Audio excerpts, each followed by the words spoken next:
Buenas tardes.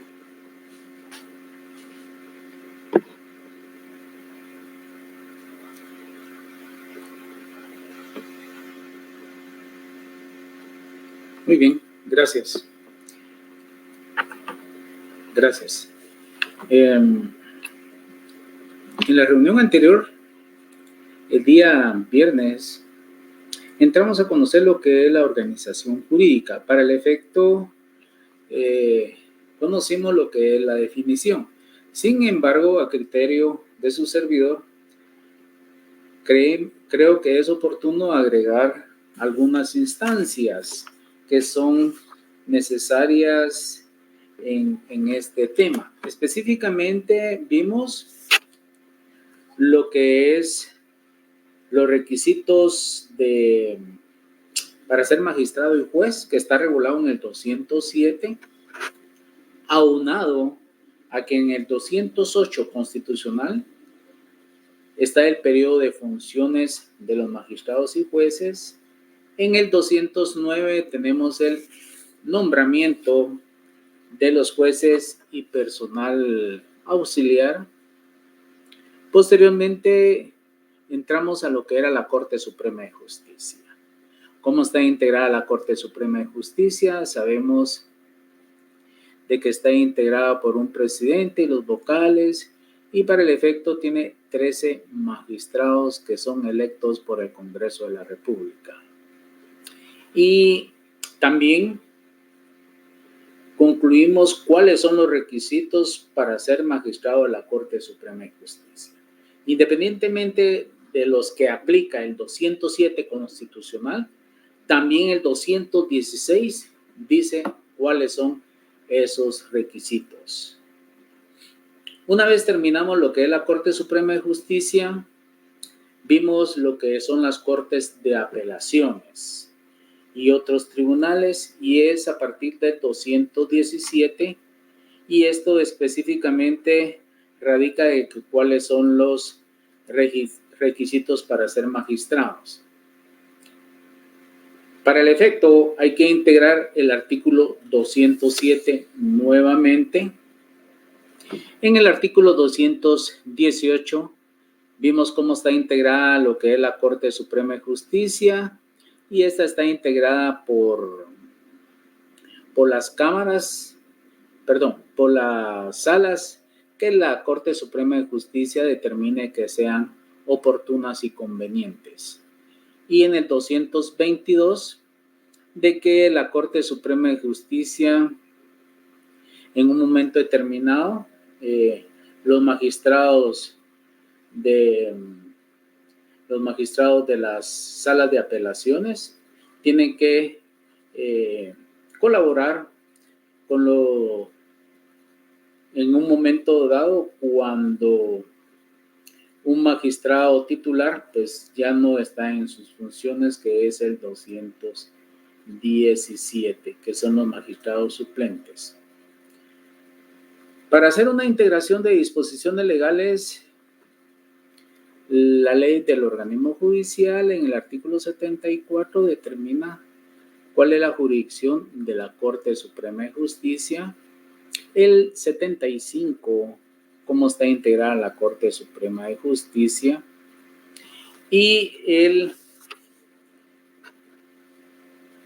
86 constitucional establece cuáles son las salas de apelaciones. El 87, cómo está integrada las salas de apelaciones, que son 3 magistrados también y 2 suplentes para los casos que sean necesarios. Y hasta allí nos habíamos quedado. Culminemos entonces esta parte de lo que son los juzgados de primera instancia. ¿Dónde están regulados los juzgados de primera instancia? Vámonos a la ley del organismo judicial y vemos el artículo 94, por favor, artículo 94. Dice juzgado de primera instancia, artículo 94, competencia. La Corte Suprema de Justicia determinará la sede y distrito que corresponde a cada juez de primera instancia, y en donde hubiera más de uno, les fijará su competencia por razón de la materia. Un ejemplo por razón de la materia. Por favor, consígnenmelo en este momento en comentarios.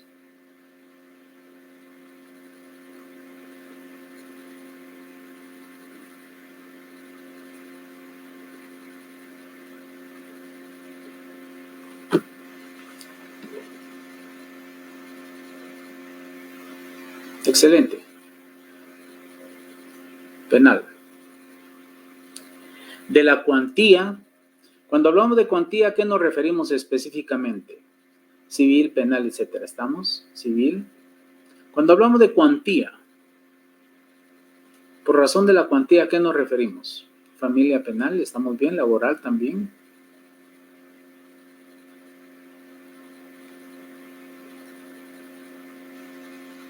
Pregunto, cuando hablamos de cuantía, ¿a qué nos referimos? Dinero, es un aspecto pecuniario, ¿verdad? Una cantidad de dinero, dependiendo cuál es la cantidad de dinero que se vaya a demandar, es por razón de la cuantía y buscaríamos cuál es el órgano jurisdiccional competente para que conozca de esa demanda. Y del territorio. Cuando hablamos del territorio, ¿a qué nos referimos? Por favor, ¿me pueden decir?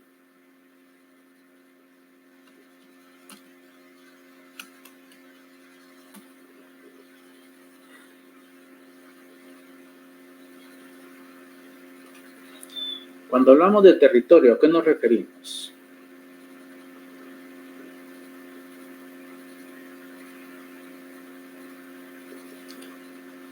Aspecto pecuniario, ¿sí? Región que ocupa en el país. Seamos más específicos, por favor. Donde se conocerá, es decir, el territorio, medio territorial en donde el juzgado puede ejercer por circunstancia geográfica. Así es una delimitación geográfica que le determina la Corte Suprema de Justicia. Entonces, bien sabemos que estamos, gracias, bien sabemos que tenemos la Corte Suprema de Justicia, las salas de apelaciones o cortes de apelaciones y juzgados de primera instancia. Veamos por último lo que son los juzgados menores. ¿Dónde están regulados los juzgados menores? En la ley del organismo judicial, en el artículo 101. Y determina, los juzgados menores se denominan juzgados de paz, a menos que por su especial naturaleza la ley o la Corte Suprema les dé distinta denominación. La Corte Suprema de Justicia establecerá los juzgados menores en el número y en los lugares que considere convenientes a la buena administración de la justicia.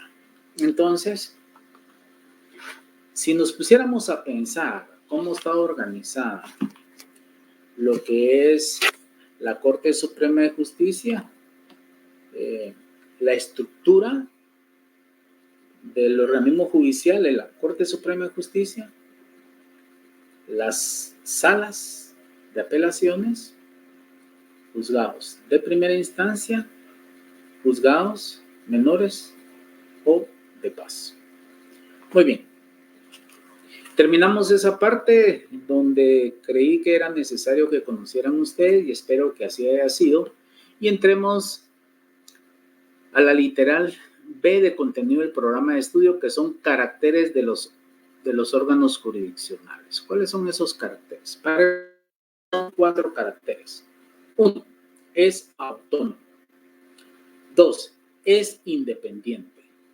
3. Es técnica. Y el cuarto es que es un elemento subjetivo. Veamos el primer carácter, que es autónomo. ¿Por qué se denomina autónomo? Recordemos que la jurisdicción es la aplicación de la ley a través de la Corte Suprema de Justicia y demás tribunales. Y se ejerce esa atribución que le ha sido encomendada de una manera soberana, es decir, exclusiva. Por tanto, nadie tiene esa potestad de tener alguna injerencia en lo que son sus actividades, porque es el único órgano que el Estado le ha delegado la aplicación, administración y ejecución de lo juzgado. Entonces, es autónomo por la soberanía que tiene. ¿Por qué se dice que es independiente? Esta específicamente se establece que la jurisdicción es la aplicación de la ley y está frente a los demás órganos y a los particulares. No depende de ninguna entidad, ni de ninguna autoridad, ni de ningún ente, ni de nadie, para llevar a cabo lo que son sus funciones, para llevar a cabo lo que son sus objetivos, sus metas, y las atribuciones le fueron otorgadas por el Estado, y por eso es independiente. No depende absolutamente de ningún otro ente, autoridad o autoridad. Es independiente. Muy bien. ¿Por qué es técnica? ¿Por qué? Dentro de los caracteres es técnica. Porque solo existe una jurisdicción.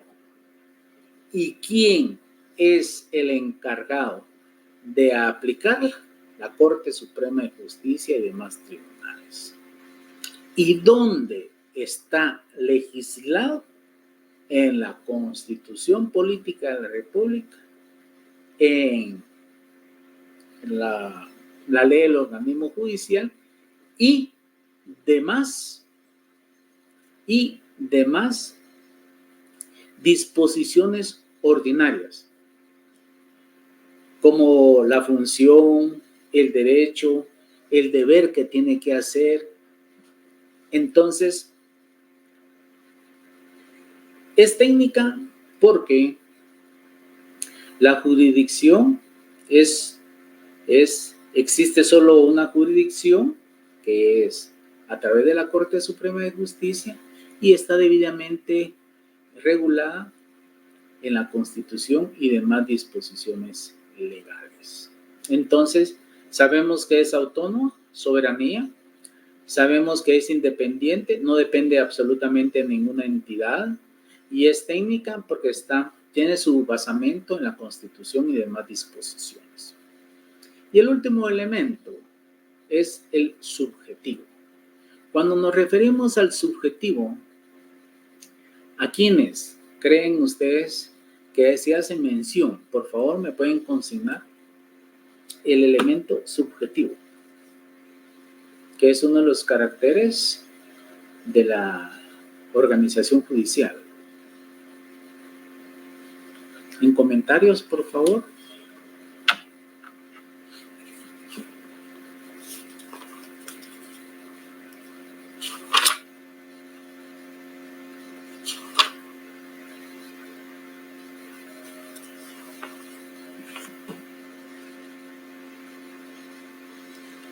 Jueces y magistrados. Excelente. Excelente. Jueces y magistrados. Pregunto, independientemente de los jueces y magistrados, ¿quiénes más están involucrados dentro de un proceso?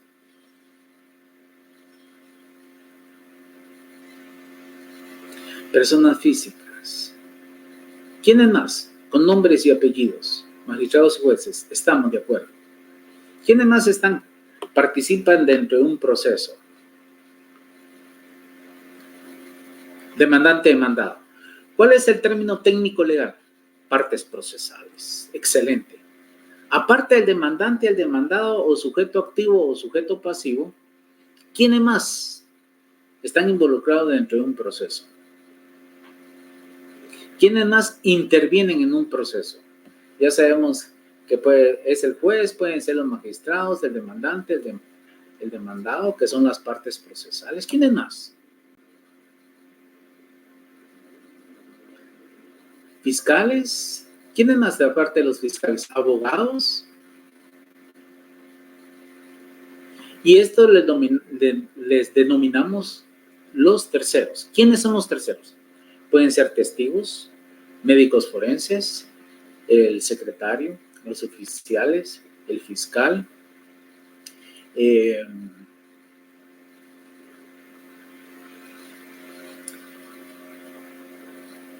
trabajador social, notificadores. Entonces, el elemento subjetivo comprende al titular de los órganos jurisdiccionales, que puede ser el juez o magistrado, a las partes procesales, quienes están en pugna, en litis, demandante, demandado, sujeto activo, sujeto pasivo, y los terceros que intervienen en el proceso y que constituye ese elemento formal que tienen que estar inmersos dentro de un proceso, están involucrados en un proceso. Entonces, juez, magistrados, partes procesales y los terceros. Muy bien.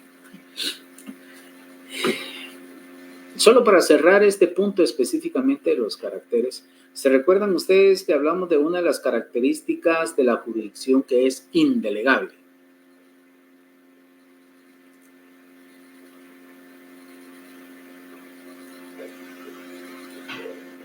¿Dónde está regulado? ¿Cuál es el fundamento legal donde determina que es indelegable la jurisdicción, que no se puede trasladar de un juzgado a otro, sino que el juzgado, el titular que conoce del caso concreto, tiene que resolverlo?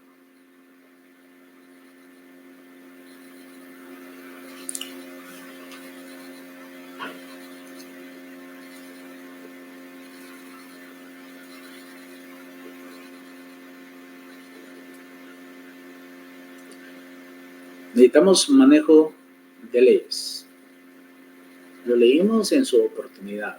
113, excelente. Gracias. Muy bien. Solo era para cerrar, para ver si realmente se recordaban de esa característica de la jurisdicción. Muy bien.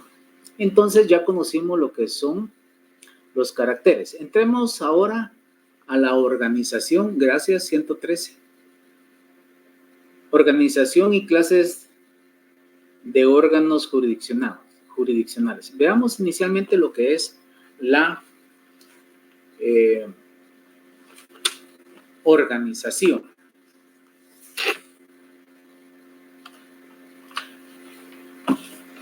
Organización y clases, sí, muy bien. Ya hemos establecido de que la Corte Suprema de Justicia, las salas, juzgados y juzgados de primera instancia y juzgados menores o de paz son los que integran los órganos jurisdiccionales. Estos están debidamente organizados. Cuando hablamos de la organización nos referimos a los que son los encargados de los órganos jurisdiccionales, es decir, los titulares, los jueces y los magistrados. Cuando decimos cuáles son las clases de los órganos jurisdiccionales, establecimos dos y lo platicamos en su oportunidad. Hay órganos unipersonales, el cual está constituido específicamente por un juez, y ese juez es un juez de primera instancia o un juez de paz o menores. Y están los órganos colegiados que están integrados por los 13 magistrados de la Corte Suprema de Justicia y por los 3 magistrados de salas de apelaciones. Concluyendo, la organización específicamente es que los titulares están al mando de los órganos jurisdiccionales, jueces y magistrados. Ellos están debidamente organizados, ellos están debidamente fundamentados para poder resolver algún asunto controvertido. Y cuando hablamos de los órganos, de las clases de los órganos jurisdiccionales, nos referimos a dos. Unipersonales, que este órgano jurisdiccional está integrado por un juez, que son de primera instancia o menores, y los órganos colegiados, que están conformados por un grupo de magistrados. La Corte Suprema de Justicia sabemos que son 13 magistrados y las salas de apelaciones son 3 magistrados. Entonces ya vimos organización y clases de órganos jurisdiccionales. Entremos a la integración de los órganos jurisdiccionales. ¿Cómo están integrados los órganos jurisdiccionales? ¿Quiénes lo integran? ¿Quiénes son los órganos jurisdiccionales? Por favor, consignen.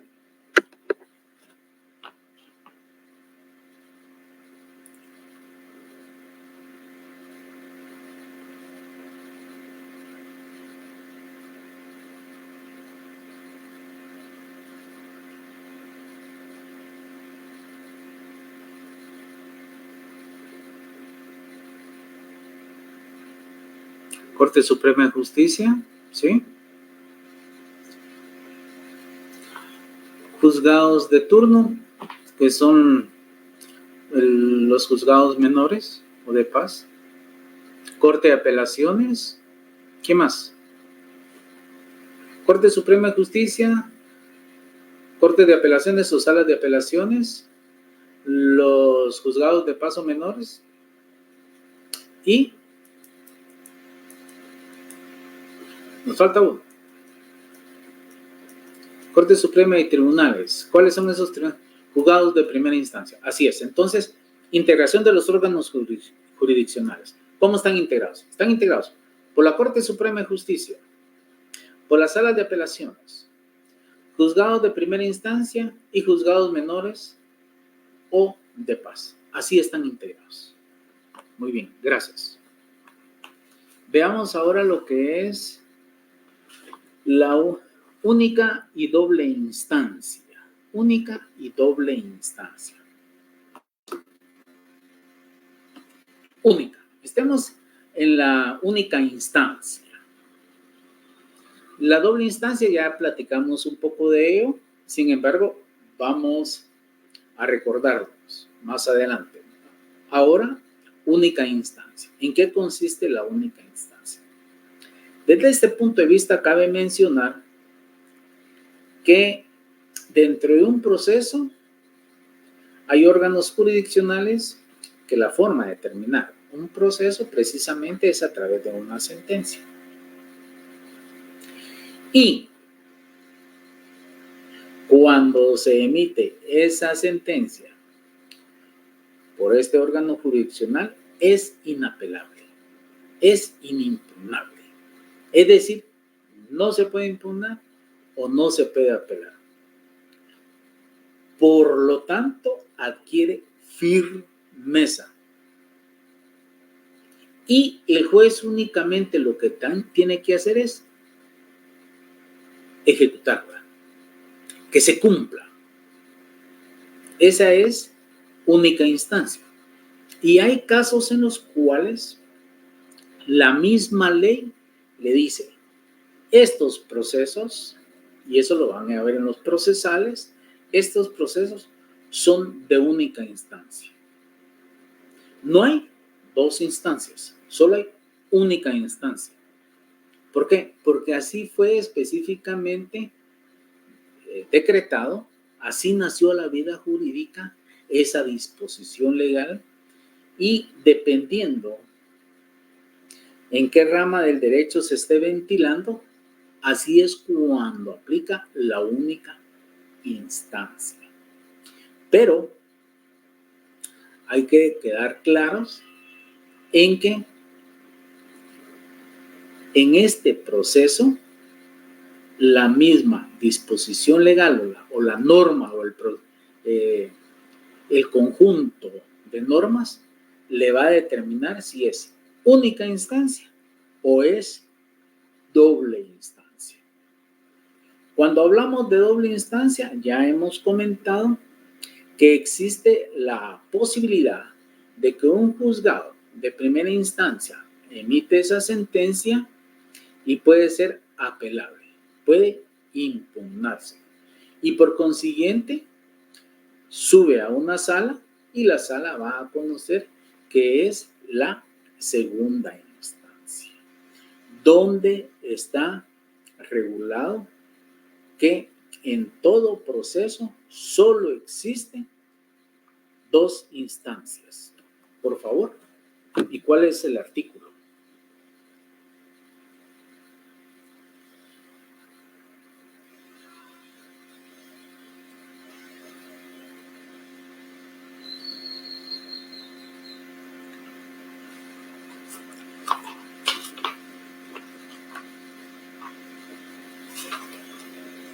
Sí.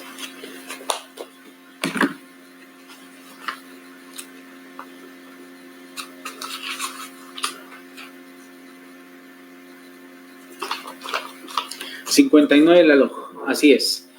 Y dice, instancia. En ningún proceso habrá más de dos instancias. Es decir, que esa sentencia emanada por el órgano de primera instancia puede ser apelable. Y por lo tanto, va a conocer una sala y la sala lo que va a hacer es revisar el fallo de segunda instancia, de primera instancia, perdón. 59 de la LOJ.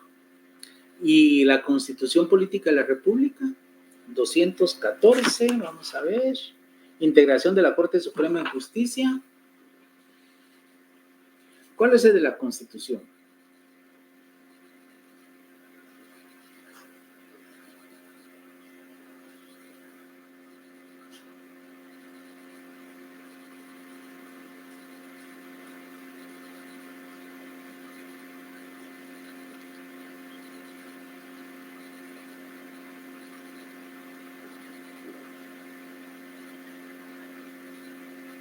...211... Muy bien, gracias. Excelente. 211 de la Constitución y 59 de la Ley del Organismo Judicial. Muy bien. Ahora entremos a los principios de la organización jurisdiccional. ¿Cuáles son esos principios? 1. Hay independencia funcional. 2. Hay independencia económica. 3. La no remoción de los magistrados o jueces. Y 4. Selección del personal. Iniciemos con la primera, que es una independencia funcional. Sabemos que el Estado está conformado por tres organismos. Uno es el legislativo, el ejecutivo y el judicial. Cuando hablamos como principio de la organización jurisdiccional, es porque el organismo judicial no tiene ninguna injerencia en los demás organismos, ni los demás organismos del Estado o poderes del Estado no tienen ninguna injerencia dentro del organismo judicial. Es decir, que los órganos jurisdiccionales funcionan independientemente. Su función es conforme a derecho. Y la función conlleva que tienen que resolver los casos controvertidos o los conflictos que se dan a través de conocer una demanda y resolverlo por una sentencia. Entonces, se considera que es funcional porque realiza un trabajo en función a lo que le corresponde, que es la aplicación de la ley. Y por consiguiente,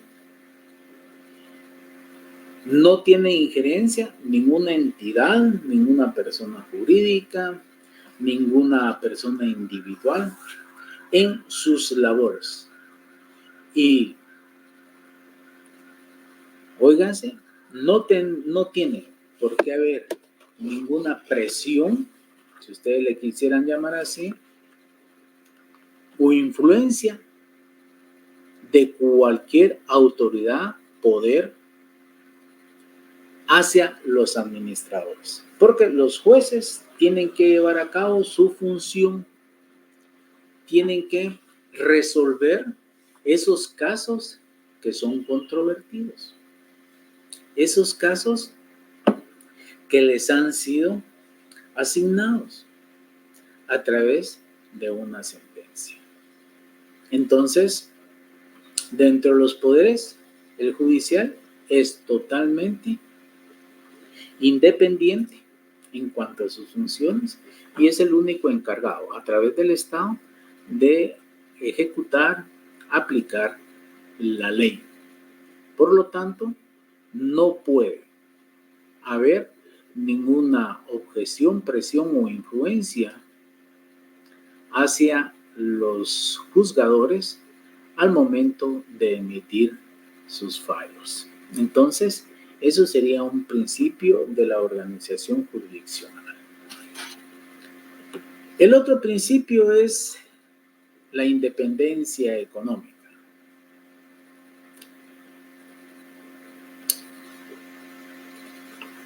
Cabe indicar que será que existe una independencia económica como tal si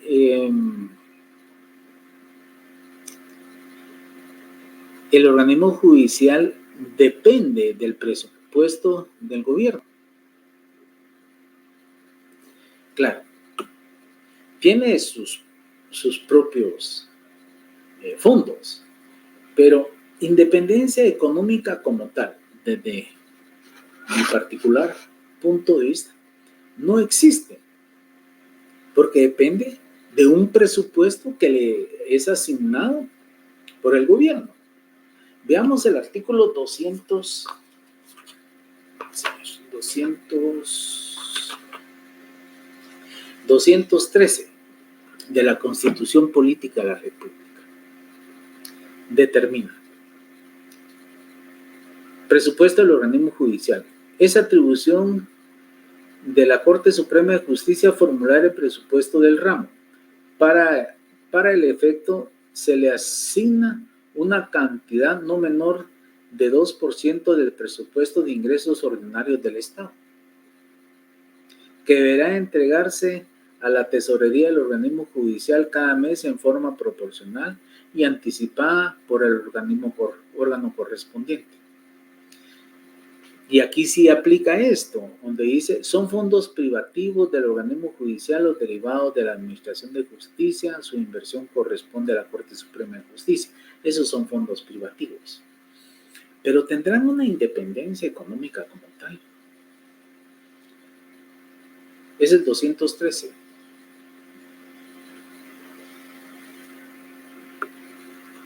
No, a mi criterio no la tiene. Que tiene sus fondos privativos es totalmente diferente, pero que dependen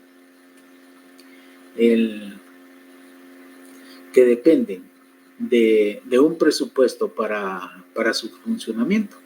Eso es cierto, ¿sí? Sin embargo, es uno de los principios de la organización jurisdiccional.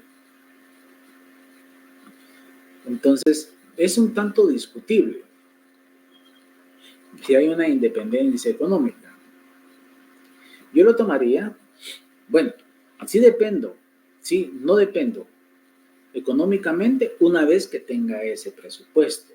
Si tengo ese presupuesto ya en mi caja, yo sé cómo lo voy a distribuir, pero dentro de las funciones que me corresponden. Pero aún así, me tiene que dar el Estado mensualmente una cantidad de dinero para que pueda funcionar. El pago de los salarios o pago de los servicios de funcionamiento, etcétera, inclusive en un momento determinado para comprar equipo.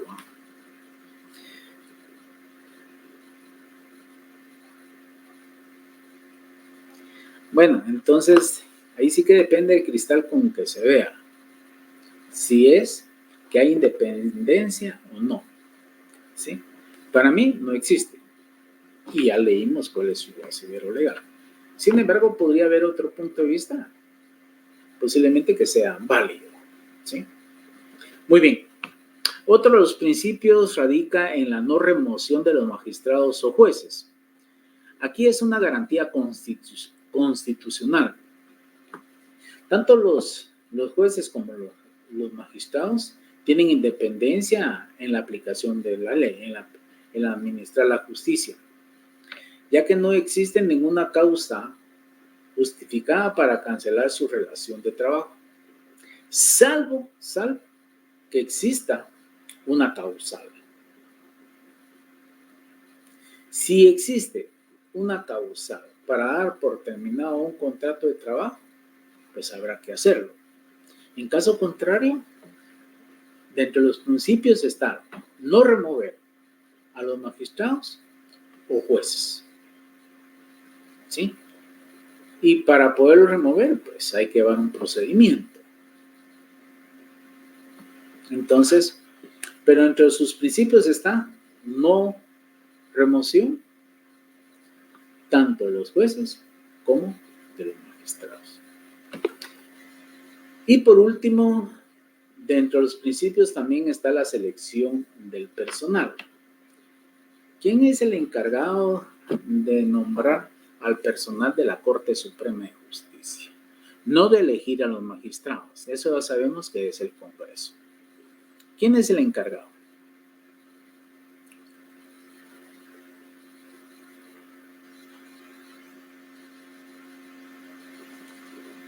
O dígame cuál es el asidero legal,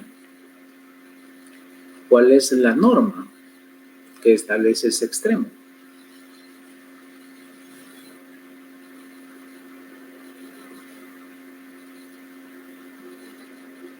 Los magistrados.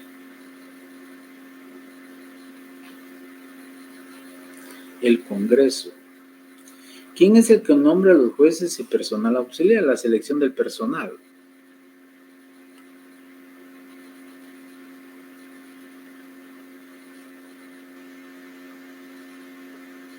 Recursos humanos. Es RRHH 209. Gracias. Y lo vimos, lo hemos visto. Nombramiento de jueces y personal auxiliar. Los jueces, secretarios y personal auxiliar serán nombrados por la Corte Suprema de Justicia. Se establece la carrera judicial. Los ingresos, promociones y ascensos se harán mediante oposición. Una ley regulará esta materia. Lo que es la carrera judicial está regulada en el decreto 32-2016 del Congreso de la República. La Corte Suprema de Justicia es que nos nombra, así es. Entonces, este tiene una estrecha vinculación, el 209, con lo que es el decreto 32-2016 del Congreso de la República, que es la ley de la carrera judicial. Muy bien. Ahora veamos cuáles son los impedimentos, excusas y recusaciones. Para el efecto habíamos platicado de los impedimentos, excusas y recusaciones. Y habíamos concluido que los impedimentos están regulados en el artículo 122 de la ley del organismo judicial. 122. Y determina impedimentos. Son impedimentos para que un juez conozca un asunto determinado. A, ser parte en el asunto. B, haber sido el juez alguno de sus parientes, asesor, abogado o perito en el asunto. C, tener el juez o alguno de sus parientes interés directo o indirecto en el asunto. D, tener el juez parentesco con alguna de las partes. E, ser el juez superior pariente del inferior, cuyas providencias pendan ante aquel. F, haber aceptado el juez o alguno de sus parientes herencia, legado o donación de alguna de las partes. G, ser el juez socio o partícipe con alguna de las partes. Y H, haber conocido en otra instancia o en casación en el mismo asunto.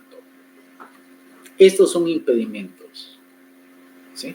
Ahora, a ustedes les queda la carga de buscar en su diccionario jurídico en qué consiste impedimento. Ahora veamos las excusas. Los jueces deben excusarse en los casos siguientes. A, cuando tenga amistad íntima o relaciones con alguna de las partes, que a juicio del tribunal, según las pruebas y circunstancias, hagan dudar de la imparcialidad del juzgador. B, cuando el juez o sus descendientes tengan concertado matrimonio con alguna de las partes o con parientes consanguíneos de alguna de ellas. Parentesco 190 el Código Procesal Civil, 190 el Código Civil. E, cuando el juez viva en la misma casa con alguna de las partes, exceptuándose el caso de hoteles o pensiones. D, cuando el juez haya intervenido en el asunto del que resulta el litigio. E, cuando el juez o sus parientes hayan sido tutores, protutores, guardadores, mandantes o mandatarios de alguna de las partes, o de sus descendientes, cónyuges o hermanos. F, cuando la esposa o los parientes consanguíneos del juez hayan aceptado herencia, legado o donación de alguna de las partes.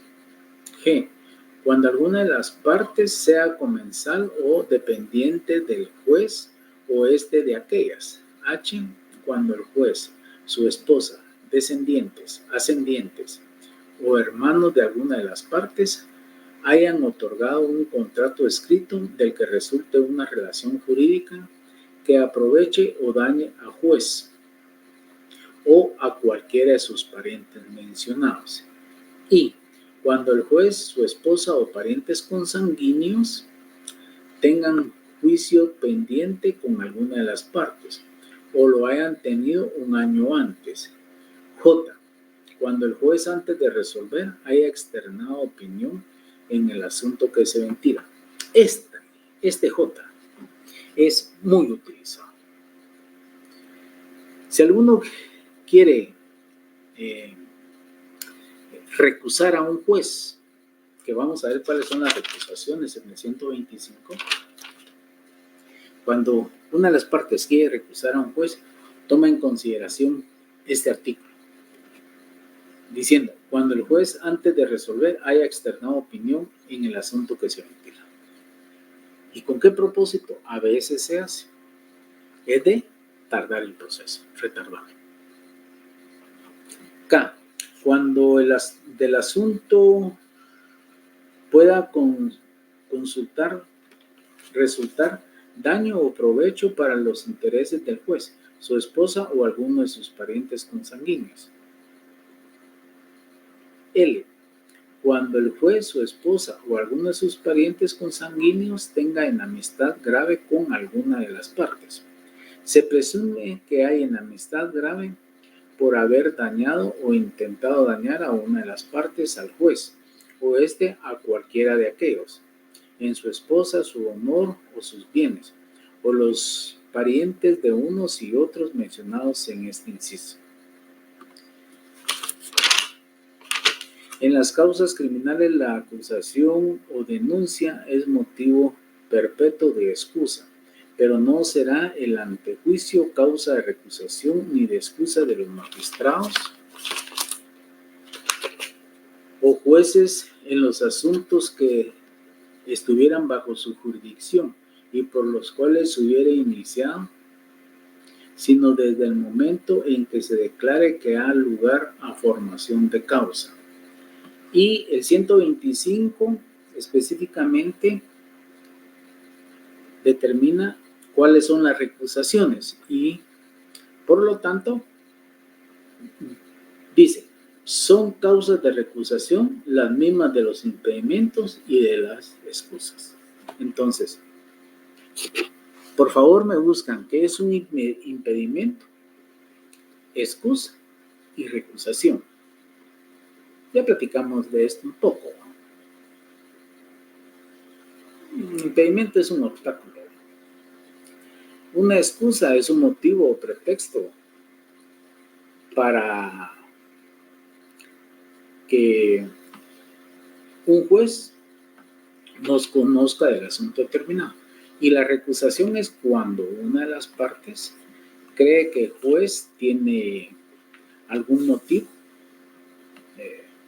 para que ya no siga conociendo de ese proceso. ¿Sí? Entonces, por favor, me ven entonces, ven en qué consiste impedimento, excusa y recusación, porque posiblemente pueda venir en el examen. ¿Sí? No estoy diciendo que venga o no venga. Y por último, veamos el H, auxiliares de los organismos jurisdiccionales. Quitemos, si ustedes tienen este contenido del programa, aquí está el inciso I, hay que quitarlo. Los auxiliares de los órganos jurisdiccionales precisamente son los que aparecen en el I. Secretarios, oficiales, notificadores, comisarios, notarios, abogados, trabajadores sociales, médicos forenses, peritos, traductores, Ministerio Público, Procuraduría General de la Nación. ¿Sí? Ahora, estos son auxiliares de la Administración de Justicia. Apoyan al juzgador para que se resuelva un caso determinado. Ese es el propósito de un auxiliar. Solo veamos un pequeño ejemplo.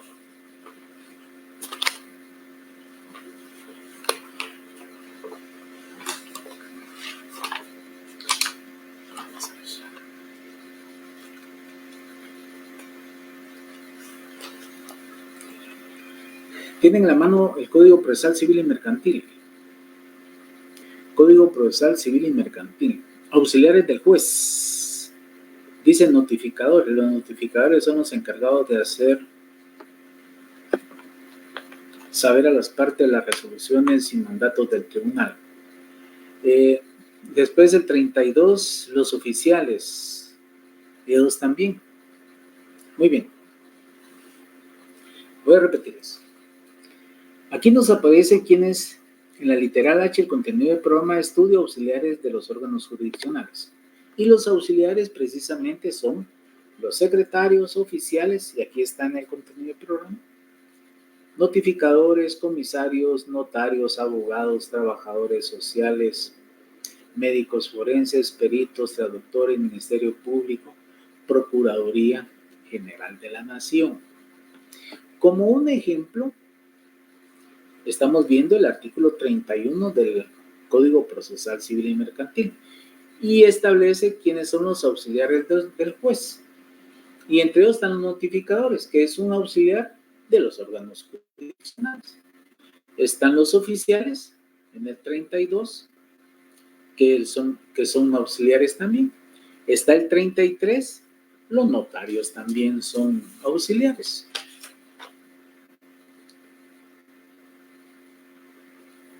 Está el 35, el depositario.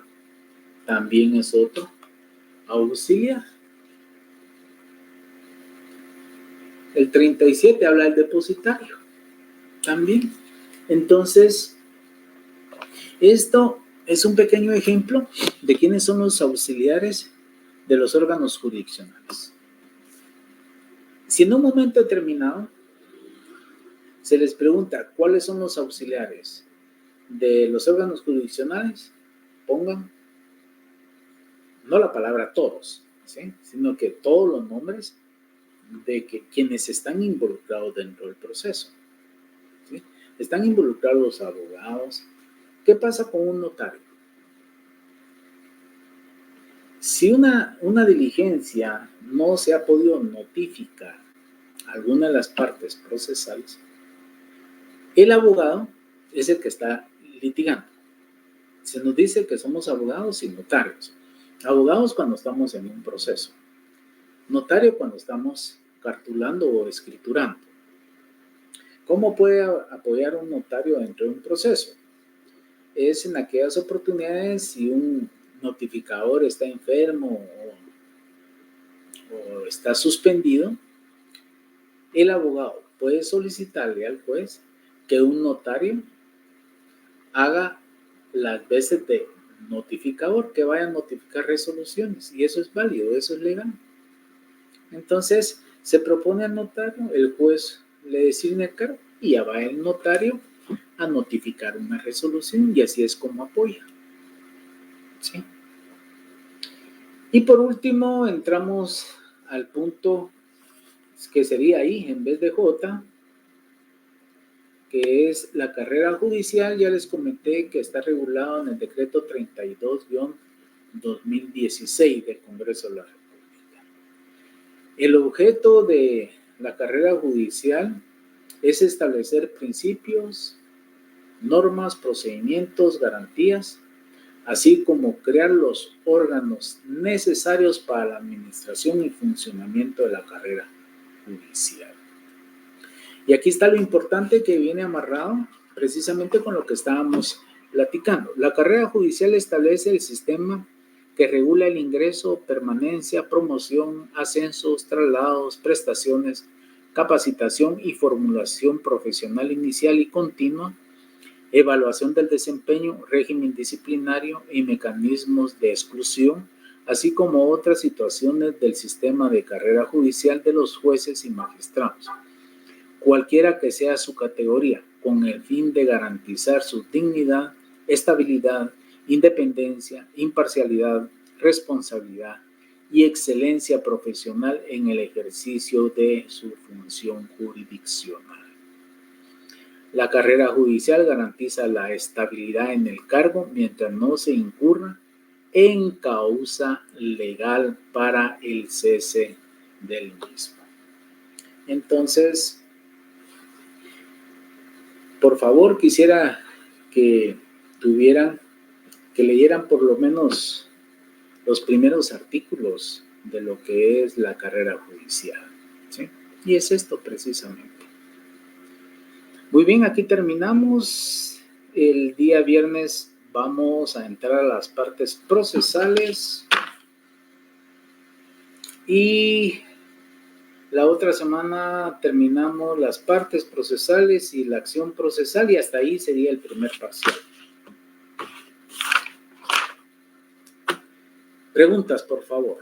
Preguntas en cuanto a la organización jurídica. Por favor. Gracias.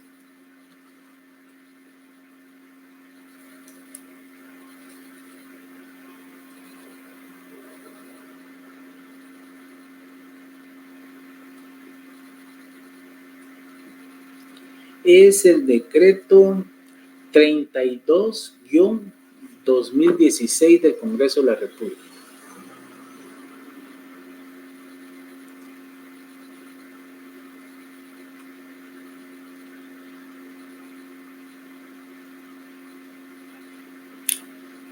¿Quieren folletos? Pregunto. ¿Se recuerdan que El código de ética profesional es obligatorio leerlo, va a ser objeto de evaluación, ¿sí? Pregunto, ¿desean folletos que les apoye? Si uno me dice no, es suficiente para no mandarlos.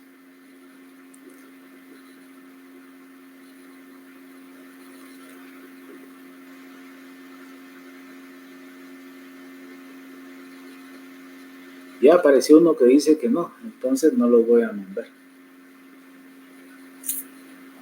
Es broma, está bien, les voy a mandar folletos. Pero eso no implica alejarse de las clases. ¿Sí? Por favor. Es que el inconveniente es que cuando se les apoya con folletos, por experiencia lo digo, se van alejando más de las clases, ¿sí? Aunque mi obligación es impartir clases, entiendo esa parte. Puede ser uno, puedan ser los 200 y algo que están involucrados, ¿sí? Pero está bien, voy a mandarles folletos. Está bien. Inclusive les voy a mandar folletos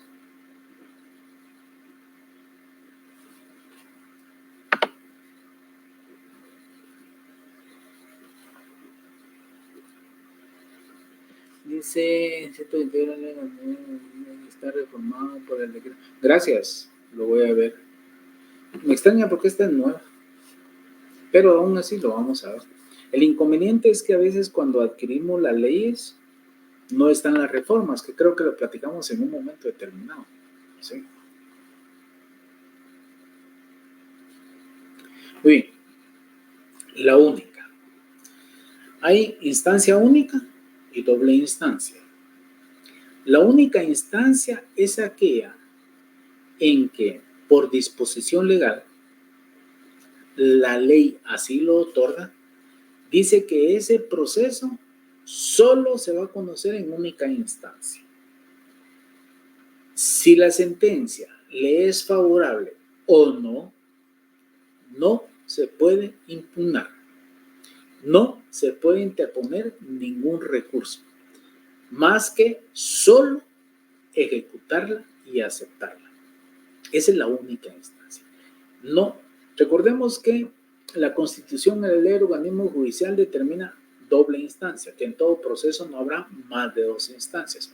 Entonces, en la mayoría de los casos de los procesos, siempre va a haber dos instancias. Una primera instancia que emite la sentencia, se puede apelar y se va a una segunda instancia, y esta segunda instancia lo que va a hacer es una revisión de primera instancia, y esa es la doble. Pero la única instancia específicamente radica en que determinados procesos, la ley le dice, este proceso es de única instancia. Por lo tanto, se tiene que aceptar la sentencia.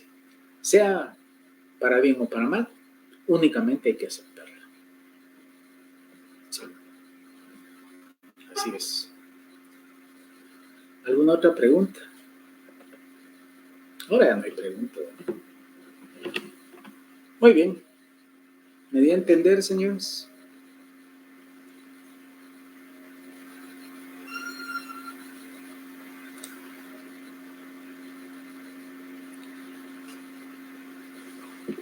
Muy bien, entonces el día viernes entraríamos a conocer lo que es las partes procesales. A la orden, para servirles, señores. Dios los bendiga, buena tarde, hasta pronto, nos vemos.